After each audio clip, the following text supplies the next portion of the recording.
Et on est, nous, Namoud Aleph, en bas de la page. Neim Ketanai. Combien de lignes avant 6. Vous y êtes? Mais je vais aller plus vite que normal, parce que c'est une Khazara.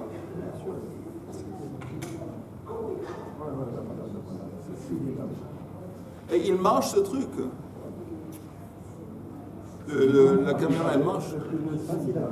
On avait parlé avant, le sujet était avant, on a un objet qui est Mokse.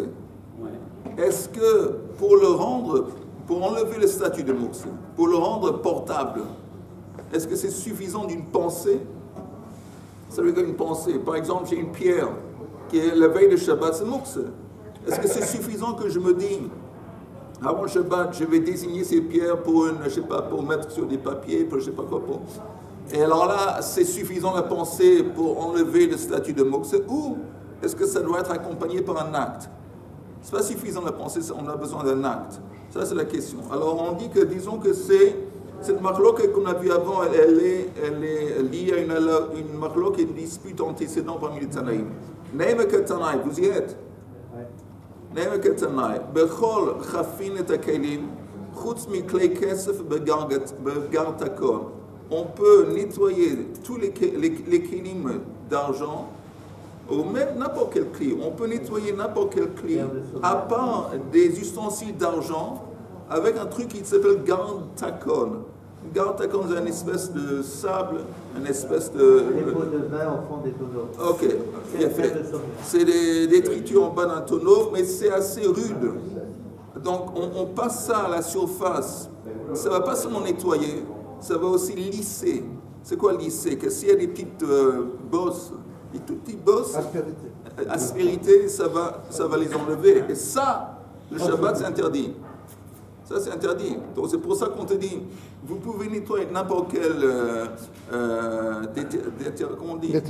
détergent, n'importe quelle chose, mais pas avec ça, parce que c'est pas seulement ça nettoie, c'est memachek. Ok. Ça efface. Ah, voilà. Ça enlève, ça, je sais pas, ça écrase les... Ça lisse. C'est pas l'imrok, le mahek. Le mahek. Alors, la Gemara dit, apparemment, on peut déduire de cet enseignement la chose suivante. Ha, neter vechol, mutar. Si c'était neter, une autre espèce de détergent, ou chol, c'est de la terre, oui, on pourrait utiliser ça pour nettoyer. Je me rappelle, quand j'étais à l'armée, il y avait des fois qu'on n'avait pas d'eau, ou on n'avait pas suffisamment d'eau. Alors, c'est une halakha. Que, disons, le matin, avant de prier, on est censé faire Nitiyat Yadayim, mais s'il n'y avait pas assez d'eau, on prenait de la terre, avec la terre aussi, c'est un truc qui nettoie. Alors apparemment, je peux déduire, c'est écrit, on peut utiliser tout à part ce fameux gartakon, ça comprend le netter et le chol. Et pourtant, il y a une braïta qui dit, netter et chol, assour. On ne peut pas nettoyer avec Neter Bechol, ça contredit. Alors la Gemara propose, sur quoi est basée cette contradiction? My love behak miflagi. De marsavar bainin maase. De marsavar lo bainin maase. Apparemment, la marloquette est que, encore une fois, le chol, c'est comme, c'est du mokse. Vous êtes d'accord? Du sable, la terre, c'est mokse. Il y a quelqu'un qui dit que ce n'est pas suffisant la pensée, le fait que tu as désigné avant le Shabbat ce chol pour l'utiliser pour nettoyer. Tu as besoin d'un acte. On parle d'un cas où il a pensé, mais il n'a pas eu un acte. Donc, la Braïta qui dit que c'est permis d'utiliser, il dit que la pensée c'est suffisant. Et la Braïta qui dit que c'est interdit d'utiliser le chol, il dit que non, la pensée lui-même c'est pas suffisant, ça doit être accompagné par un acte. Vous m'arrêtez si c'est pas clair. Et la Gemara dit non, c'est pas sur ça qu'ils sont en train de se disputer, c'est pas sur ça. L'eau, de Khuli Alma, l'eau Ba'im, tout le monde serait d'accord qu'on n'a pas besoin d'un acte, la pensée c'est suffisante, la désignation c'est suffisante. Mais l'eau cache, il n'y a pas de problème, la vie est belle. Pourquoi la vie est belle? Parce que c'est deux opinions différentes, c'est deux opinions de deux Tanaïm. Donc il n'y a pas de contradiction, c'est simplement deux opinions différentes. Ha, Rabbi Yehuda, d'Amar Davar Shein Mitkaven Asur. Ha, Rabbi Shimon, d'Amar Davar Shein Mitkaven Mutar. Eh bien, vous vous rappelez tous, j'espère, que Rabbi Yehuda il dit, quand un type il fait quelque chose de permis, mais en faisant l'acte permis, il fait une melacha interdite. Alors Rabbi Shimon dit que si ce n'était pas voulu, si ce n'était pas son intention de le faire, mutar, pas de problème. Et Rabbi Yehuda, lui, il dit non, c'est interdit. Alors, qu'est-ce qui se passe ici? On a interdit d'utiliser ce chol, pardon, il y a une braïta qui dit qu'on ne peut pas utiliser le chol pour nettoyer les ustensiles. Pourquoi? Parce qu'il y a un risque qu'en utilisant le chol, on va aussi enlever les aspérités. À enlever les aspérités, c'est interdit. Alors pour Rabbi Shimon, Davash Lomit Kaven, Mutar. Alors c'est la braïta qui dit que c'est permis, c'est comme Rabbi Shimon. Et la braïta qui dit que c'est interdit, c'est comme Rabbi Yehuda. C'est clair? Tu veux celui-là? La Gemara dit, Rabbi Yehuda demande d'avoir chez Mikaven Asur. Rabbi Shimon demande d'avoir chez Mikaven Mutar. B'mayo Kimta, Eli, on est en train de faire une chazara. Ils ont demandé une chazara et moi j'écoute ce qu'on me dit. Moi j'écoute. Ça fait du bien. Alors on est à Nun Amoud Aleph en bas de la page, dernière ligne. De quoi on parle? Les ha de Sharik Rabbi Shimon. Tu me dis que la braïta qui autorise d'utiliser le chol, c'est Rabbi Shimon. Il y a un problème. Eima Seifa, regarde la continuation de cette braïta. La continuation, c'est écrit Aval lo yachouf bahem se'aro. Mais tu peux pas, tu peux nettoyer avec, mais tu peux pas faire un shampoo avec ce chol en utilisant le chol pour tes cheveux. Pourquoi pas? Apparemment parce que utilisant ce terre pour faire un shampoo, ça risque de faire tomber les cheveux. Et enlever les cheveux pendant un Shabbat, c'est interdit. Moi, alors, hein? moi ça ne reste pas pour moi alors. C'est pour toi. Alors, c'est un problème. Pourquoi c'est un problème? Pour ceux qui sont réveillés. Pourquoi c'est un problème que la continuation, la Seif, elle dit tu ne veux pas utiliser le chol pour faire un shampoo? Pourquoi ça c'est un problème? Subitement, tout à coup. C'est un problème pour ceux qui disent que c'est la discussion. Rabbi Shimon. Rabbi Shimon. Exactement. Exactement. Si tu dis que la braïta qui dit que c'est permis d'utiliser le chol, utiliser le chol pour te nettoyer pendant que détergent, en dépit du fait qu'il y a un risque que tu vas enlever les aspérités, ça c'est un problème de Memachek, ça c'est Rabbi Shimon qui dit d'Avash Lomit Kaven Mutar. Mais si c'est Rabbi Shimon, alors comment expliquer la fin de la braïta qui dit que tu ne peux pas utiliser ça en tant que shampoing parce que tu risques de faire tomber des cheveux? Encore une fois, d'Avash Lomit Kaven Mutar, ça doit être permis pour Rabbi Shimon. C'est un problème. Ve'i Rabbi Shimon Mashra Kashare Detnan, on tourne la page, Nazir Chofef ou Mefaspes. Un nazir, il peut faire un shampoo avec quoi? Avec du chol, entre autres. Et aussi, Mefaspes, il peut séparer entre des cheveux qui sont collés ensemble. Démêler. Aval l'osorek, il ne peut pas prendre, se peigner. Il ne peut pas se peigner. Pourquoi? Le Shabbat. Pourquoi il ne peut pas Non, pourquoi le Shabbat? Ah, t'as raison. Je parle du Nazir. C'est vrai? Non, mais attends. Oui, il est fait. On ne parle pas de Shabbat. Le Nazir. Le Nazir, il n'a pas le droit. Jamais. Jamais, pendant qu'il est Nazir. Ah, il laisse pousser les cheveux. Il laisse pousser les cheveux. Donc, on ne parle pas ici nécessairement de Shabbat. Mais non. On parle Quand c'est que ça s'arrête un Nazirout chez un Nazir? Stam Nazirut. Quelqu'un, il s'engage à être un Nazir, c'est 30 jours. Ah oui. Mais s'il précise, il peut être Nazir pour un an, il peut être Nazir pour toute sa vie. Mais quelqu'un qui s'engage simplement en disant, le type il dit il va être un Nazir, c'est 30 jours. Ou si sa mère, Oui, sa mère aussi, et il y a une même opinion, et sa mère ou son père aussi peuvent décider que l'enfant. quand elle est dans le ventre de sa mère. Alors encore une fois, Nazir, un Nazir, il peut se laver la tête avec du chol ou me fasse baisse, mais il ne peut pas utiliser un peigne parce que le peigne, c'est automatique. En faisant ça, en se brossant avec un peigne, c'est automatique que ça fait descendre les cheveux. Alors, et c'est qui dit ça? Apparemment, c'est Rabbi Shimon. Ok? Parce que... C'est Rabbi Shimon. Oui, parce que nous, on voit que Rabbi Shimon, lui, il permet de faire un shampoing avec du chol. Et avant, on a dit la fin de la seife de la braïta, qu'on a dit que c'est écrit qu'on ne peut pas. Okay. Non. La seife... Avalo Yachov Bahem. Sa'aro. C'est Rabbi Shimon. C'est Rabbi Oui, on avait pensé que c'est Rabbi Shimon. Mais si c'est Rabbi Shimon, comment tu expliques la seife? C'est écrit, tu ne peux pas. Et nous, on sait que Rabbi Shimon permet. Et comment on sait que Rabbi Shimon permet? À cause de cette Mishnah. Oui, cette Mishnah du Nazir, on voit qu'il permet. Et là, donc on ne peut pas dire ce qu'on avait dit avant, que l'autre braïta qui permet c'est Rabbi Shimon. Qu'est-ce qu'on va dire? Et là, Rabbi Yehudahi. Les deux, c'est Rabbi Yehuda. Et Trei Tanaï à libre de Rabbi Yehuda. Et en fin de compte, on a deux versions différentes de Rabbi Yehuda. Haïtana à libre de Rabbi Yehuda, ça va garir. Haïtana à libre de Rabbi Yehuda, ça va le garir.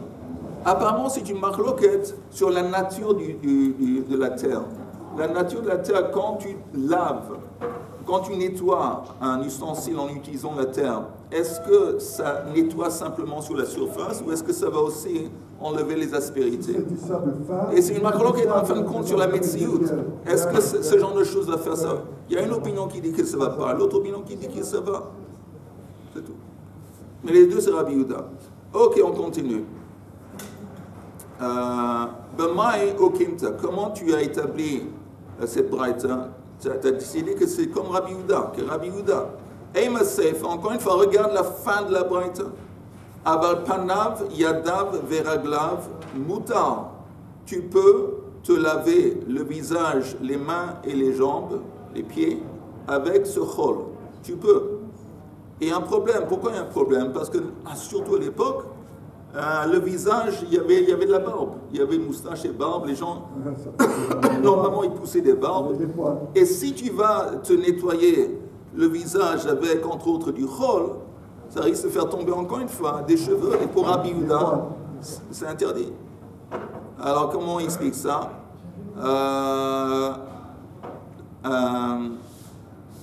Bien sûr, il y a une explication tirée par les cheveux. C'est tiré par les cheveux. Non, par les cheveux. Mais avant, c'est si tu utilises le chol, il va faire tomber les cheveux.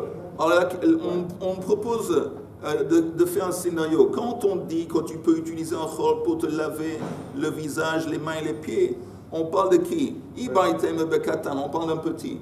Un petit, il n'a pas de cheveux. Si, il n'a pas de barbe. Il n'a pas de barbe, oui. Veibaitem beisha, où on parle d'une femme, que normalement non plus il n'y a pas de barbe. Veibaitem bessaris, un eunuque. Un eunuque non plus, il n'a pas de barbe. Donc comme ça, si on parle de ces cas, il n'y a pas de problème. Tiré par les cheveux. Amar Rabbi Yehuda, afar levinta, share. Afar levinta, c'est quand on prend une brique. On la broie. On a broyé la brique et on a pris les morceaux d'argile pour les utiliser encore une fois comme une espèce de détergent ou un savon. Encore une fois, c'est permis d'utiliser le sable, le chol de la brique pour se nettoyer avec pendant le Shabbat. Le visage, les mains et les pieds. La poussière de la brique. La poussière de la brique, très bien dit. Ok, alors Charé. Amar Rav Yosef, Kuspa de Yasmin Charé.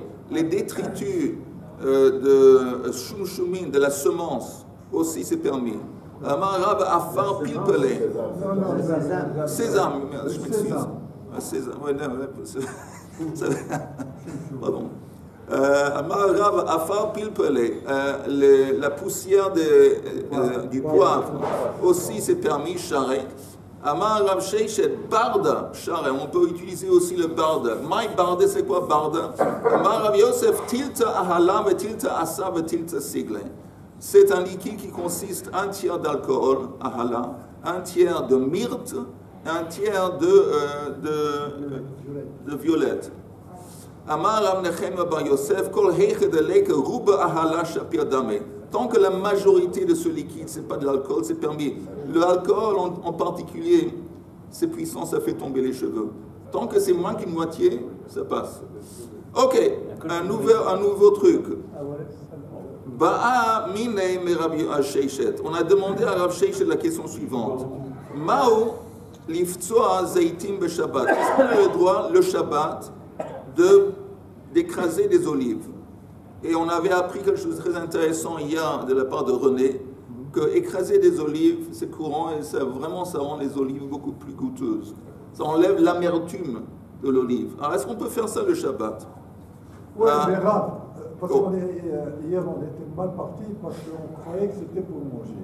Mais en fin de compte, c'était pour faire du savon à la fin. Il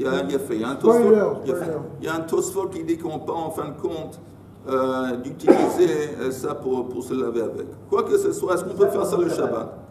Pardon? Oui, ça pendant le Shabbat. Oui. Amar le Vechi Bechol Mihitiru. Il dit laisse tomber Shabbat. Même un jour de semaine, Bechol. Est-ce que c'est permis d'écraser ces olives? Pourquoi? Quel est le problème? Que ça va meshum hefsed ochlin. Il dit parce que quand tu écrases les olives, il y a le jus qui se perd, le jus qui coule et qui se perd. Et ça s'appelle bal tashrit, comme tu es en train de gaspiller le jus d'olive. Moi, je voulais l'utiliser après. Oui, mais apparemment on ne parle pas d'un cas, il ne va pas l'utiliser. Et donc, comme l'utilisation principale à l'époque surtout des olives, c'était pas de manger les olives, c'était l'huile. Alors, quand tu écrases les olives, ok, mais tu es en train de gaspiller l'huile et c'est bal tashrit. Efsed ochalin. Efsed ochalin, on n'a pas le droit, selon la lacha, d'utiliser la nourriture d'une façon qu'on va l'abîmer. On ne peut pas abîmer de la nourriture. Leima pligue de Shmuel, disons que cette opinion qu'on ne peut pas faire ça un jour de Chol, ça contredit l'opinion de Shmuel. D'Amar Shmuel, Ose Adam kol tzorko bepat. Shmuel dit que tu peux prendre un pain et tu peux utiliser le pain pour des besoins différents. Encore une fois, tu as des papiers, tu ne veux pas que les papiers vont s'envoler, tu peux placer le pain dessus. Ou tu veux placer quelque chose sur le pain, au lieu que ça soit directement placé sur, je sais pas, sur la table, tu peux. Alors lui, il permet d'utiliser le pain. Alors apparemment, c'est contre l'idée qu'on ne veut pas utiliser, qu'on va écraser des olives. Attends, mais il n'y a pas de H7 si tu utilises le pain.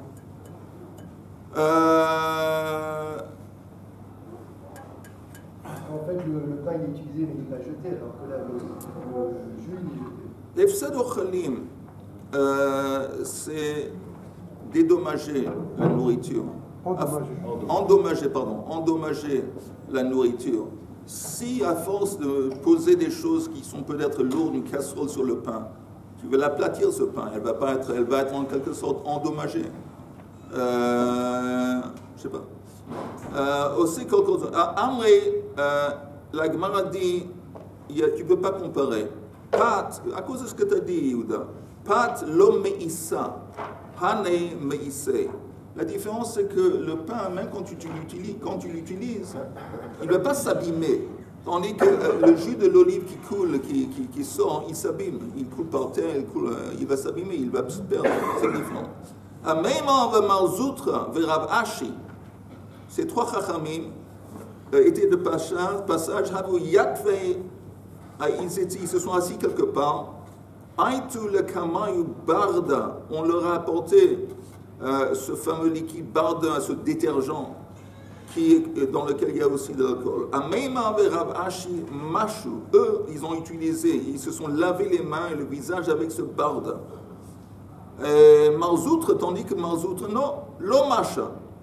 Amroule, les deux ont dit à Marzoutre, Amroule, l'Osavar la mar, le Hadamar Rav Sheishet, Bar de Charé, est-ce que tu n'es pas d'accord avec l'opinion de Rav Sheishet qui autorise d'utiliser le barde en tant que savon? אמר לו רב מרדכי בר מיני de Mar. Il dit, tu sais quoi, cette question qui a été adressée à Rav Marzoutre, même un jour de semaine, c'est pas lié avec le Shabbat. Même un jour de semaine, il va pas utiliser ce détergent ou quelque chose pour le laver avec. Pourquoi pas? De afilu bechol namilo, svirele, lo svirele, savar la kiha de Tanya, megarer adam gildei tsoa, וגילדי מכה של בשרו, בשביל צערו. Il est d'accord que si quelqu'un a sur sa peau des croûtes ou des morceaux de, je sais pas quoi, des morceaux de saleté qui sont collés à la peau, et on a le droit de les éplucher, de les enlever, à cause du tsar. Ça l'embête, ça le gratte. À cause de ça, c'est pas confortable, c'est désagréable, il peut l'enlever. Aval, s'il les enlève, im bishvil les yapot, assour. Si la raison pour laquelle il les enlève, c'est pour se rendre beau, ça c'est interdit. Pourquoi?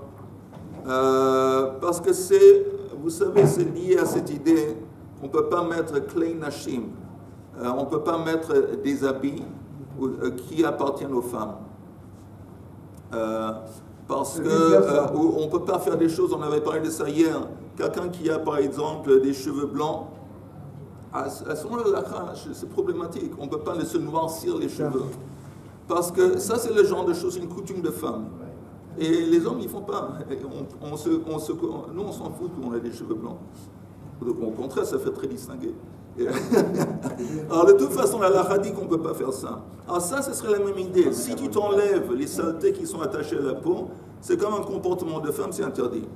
Même pendant la semaine. On a dit que ça le dérange.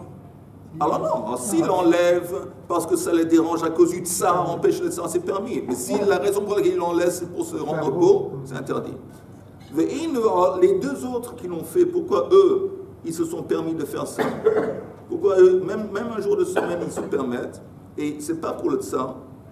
Et ve'inu keman savroa ki ha de Tanya, rochetz adam panav yadav veraglav bechol yom, bishvil kono.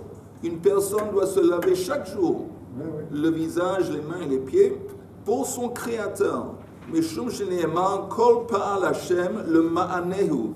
Tout ce que Hashem, Yitbarach, a créé, il a fait dans sa gloire, pour lui, pour la gloire d'Hashem. C'est pour ça que Hachem ne veut pas voir une de ces créatures qui se promène recouverte de saleté ou de... Au contraire, il veut que les gens vont avoir... Donc si tu le fais, l'Ichvod Hachem, ça va. Mais on n'a pas résolu la question de l'huile par rapport au pain. Hein?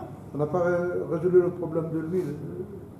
Si c'est permis de presser l'huile, de presser les olives.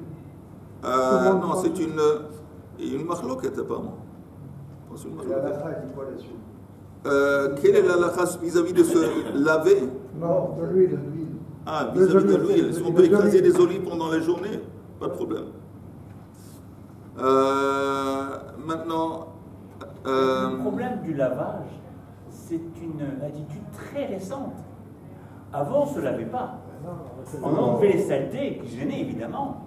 Mais c'est tout. Mais parce que se laver, c'est apporter un produit, une eau, qui pouvait abîmer la peau. D'ailleurs, finalement, l'idée, c'était, ça allait compliquer les choses. C'est pas déjà un problème. Mais fait, en mettant cette eau qui était bon. Mais d'abord, ce qu'il dit Richard, pour une fois, c'est très vrai. Non, mais parce que non, pourquoi c'est très vrai? Vous rappelez au palais. Bon, attends, juste je viens apporter soutien à ce que tu dis. Oui. Apporte de l'eau à ton moulin. Beaucoup des savons qu'on utilise, ok, ça nettoie, mais ça nuit à la peau. Et tout ça, c'est absorbé dans la peau. Pas seulement ça nuit à la peau, c'est malsain. Là, à 80%, peut-être même plus, des choses que vous avez achetées dans le supermarché, dans la macolette, pour vous laver avec. C'est l'otov. Oui. L'otov, je dis ça, moi aussi j'utilise ça. Mais en attendant, c'est pas bien. Exactement. Les gens qui prêtent attention à leur santé, ils ne vont jamais utiliser ce genre de choses. Ils utilisent des choses. Je pense qu'il y a des savons de Provence, c'est des savons durs faits d'huile d'olive, des choses comme ça. Je ne sais pas, ça c'est plus. des choses à base d'herbe, quoi que ce soit, c'est vrai. Mais tu as raison qu'à l'époque de Chazal, des sages, une des raisons pour laquelle ils ne se lavaient pas, c'est pas seulement à cause de ce que tu dis, parce qu'ils n'avaient pas dans la maison une salle de bain. Exactement. Alors ils avaient le bain public dans le village, dans la ville, ils y allaient une fois par semaine, maximum 2 fois par semaine. Et le reste du temps, qu'est-ce qu'ils faisaient? Ils se huilaient, ils se mettaient du parfum pour empêcher qu'ils vont se sentir mauvais. Exactement. Aussi bien les hommes que les femmes. Est-ce que vous utilisez des produits testés sur les animaux? Tu as raison, on ne devrait pas. On ne Il devrait n'y avait pas. pas de salle de bain. C'est-à-dire que les gens, dans les palais de l'Élysée, les grands palais, Louis XIV, ils déféquaient n'importe où. Ils n'étaient pas à l'Élysée, Louis XIV. Ah, quelle est la conclusion? Je veux dire que quelle est la conclusion? La conclusion, c'est que qu'il faut remercier. C'est quelque chose de très, très Il faut récent. remercier Akadosh Baruch Hu, surtout quand tu entends non, que les gens ils s'essuyaient en utilisant. Non, pas C'est quelque chose de très antérieur. Non, ils allaient aux toilettes, on a étudié ça. Le Talmud apporte des éléments que n'avait pas le commun des mortels à l'époque. C'est ça qui est extraordinaire. Louis XIV, c'est pas très récent.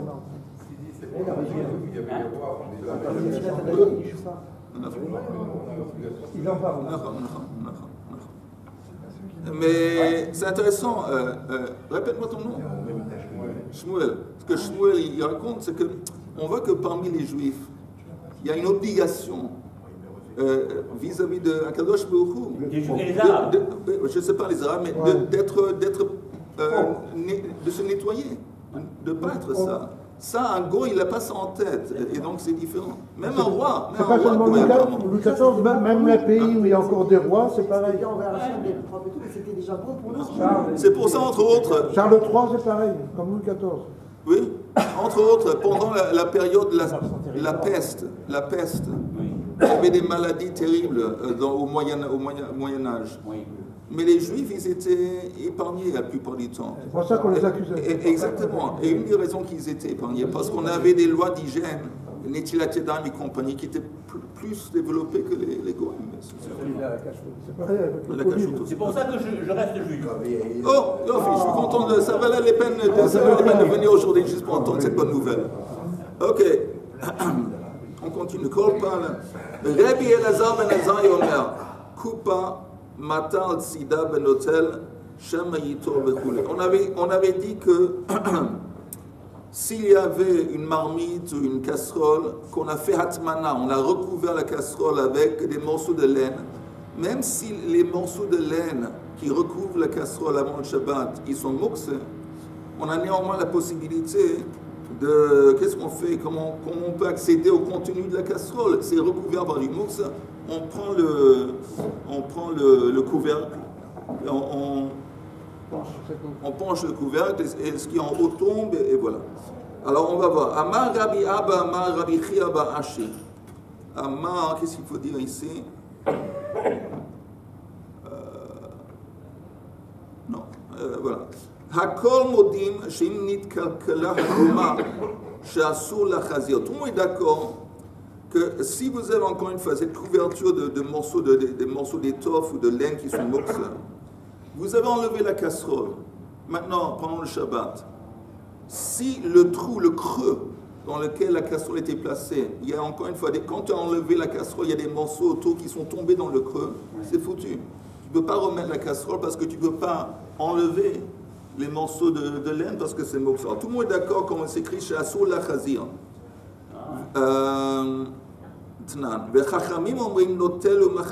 Mais les Chachamim, eux, ils disent non, tu peux prendre la casserole et la remettre. Alors la Gemara demande, hey Chida, mais de quoi on parle? Idelo nitkalkala guma shapir ka'amre, que shapir ka'amre rabbanan. Si on prend un cas où quand tu as enlevé la casserole, le creux à l'intérieur, il n'y a pas des morceaux de laine qui ont tombé dedans, on comprend rabbanan. Elle lave afalpi de nitkalkala guma l'eau.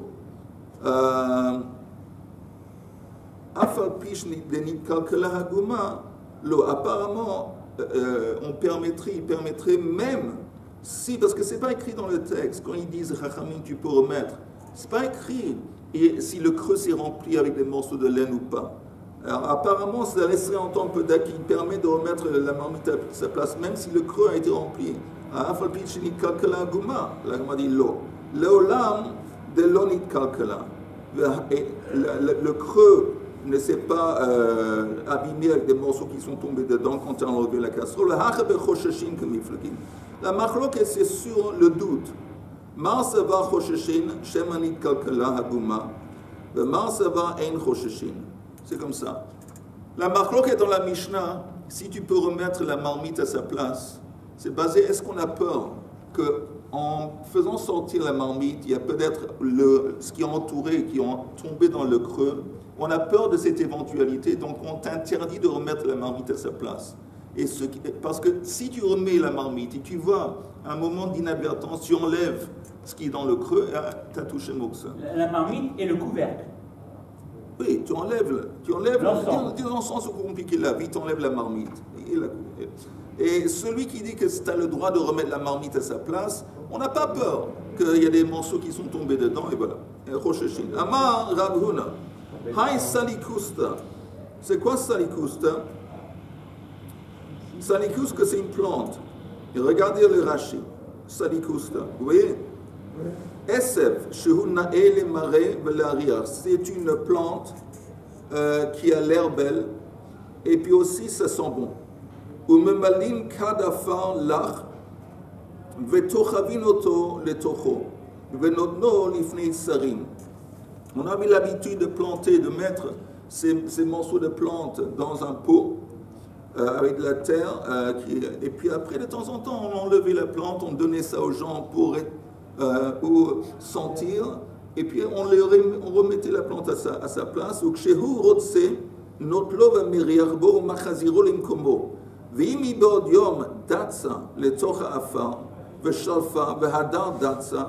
Shapir dame litla le machar ou la chazira shehare hu chav makom moshava veuchlak mi be'od yom ve'ino mezizafa. On dit la chose suivante.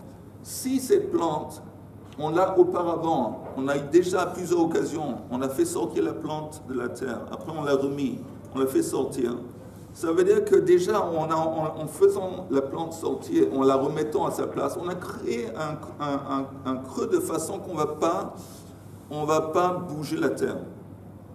Parce que le creux, il est déjà là. Donc, on sent la plante facilement sans devoir bouger la terre. Là, c'est permis de l'enlever même le Shabbat. Alors, regardons encore une fois les mots de la Gemara.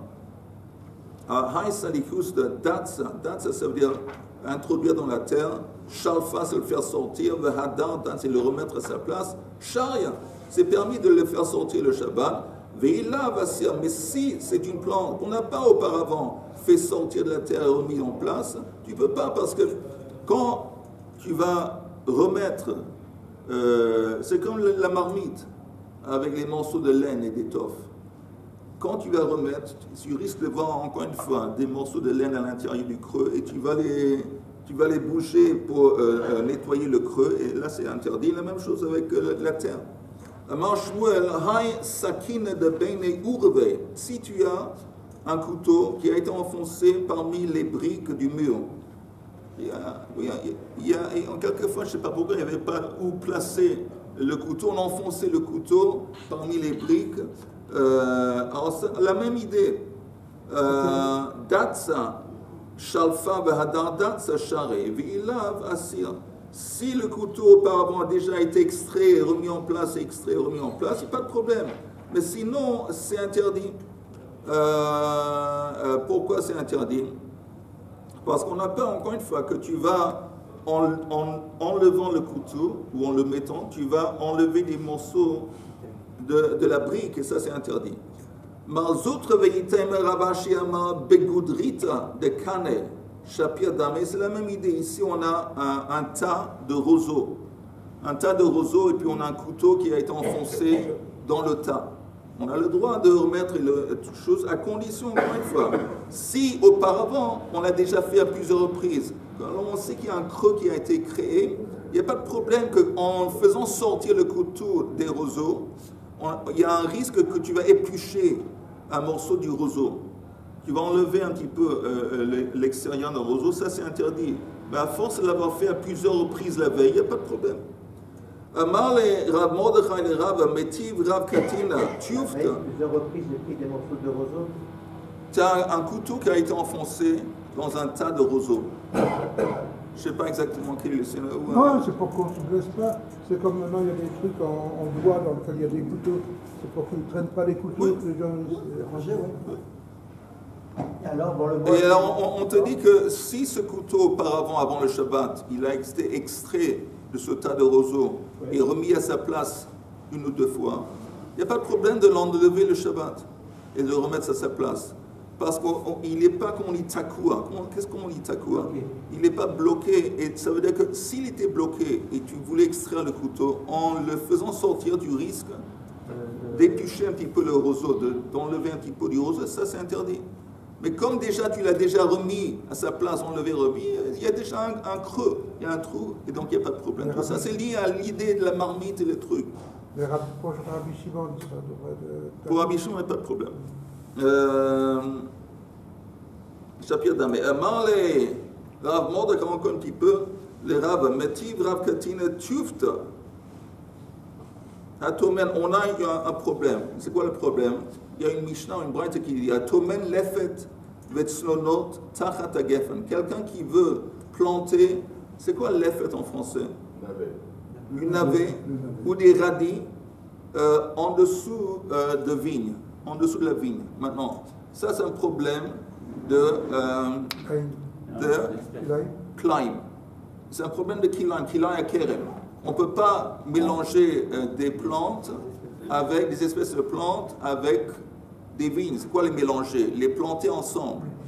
Le type, il a enfoncé dans la terre ou des navets ou des radis sous des vignes. Tant qu'il y a un petit peu les plantes, le haut du navet, le haut des radis, il y a de la verdure, il y a des petites plantes. Si ça sort de la terre, il n'y a pas de problème. Pourquoi? Parce que tu prends le navet ou les radis par le verre et tu l'enlèves. Il n'y a pas de problème. On tourne la page. Lo mishum kilaim, velo mishum shvi'it, velo mishum ma'aser. Donc il n'y a pas de problème vis-à-vis des kilaim. Ce n'est pas considéré qu'ils sont vraiment attachés et plantés à fond. Il n'y a pas de problème de shvi'it, que si on les a plantés la 7e année, ce n'est pas considéré comme s'ils étaient vraiment plantés. Donc tu n'as pas transgressé l'interdiction de planter le shvi'it. Velo mishum ma'aser. Et non plus, si auparavant, on avait prélevé le ma'aser de ces plantes, le fait qu'on les a replantés, ce n'est pas considéré comme s'ils sont replantés. Parce que s'ils étaient replantés, on va devoir à nouveau prélever le ma'aser. Mais non, ce n'est pas considéré comme planté. Et on peut les prendre le Shabbat, parce que quand on est extrait de la terre, ce n'est pas que tu as enlevé un truc qui t'est planté. Tout ça, c'est une tchoufta.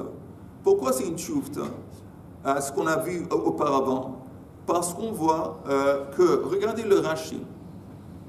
Le Rashi qui dit, le dernier Rashi, Notlin b'Shabbat, she'ochaza b'miksat alea amegulin, velo chaish, im ha'afar nizoz me'ilav, vehu adin le-sarikusta. On n'a pas peur ici, selon cette braïta, qu'en prenant et en extrayant,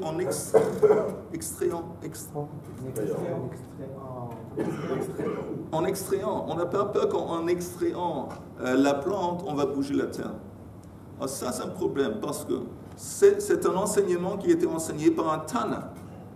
Et celui qui a dit qu'on a peur, quand on enlève quelque chose qui était dans la terre, par exemple la plante de Salikusta pour sentir, remettre, on avait dit seulement si tu l'as extrait de la terre, remis, extrait, comme ça tu es sûr que quand tu enlèves, tu ne vas pas faire bouger la terre.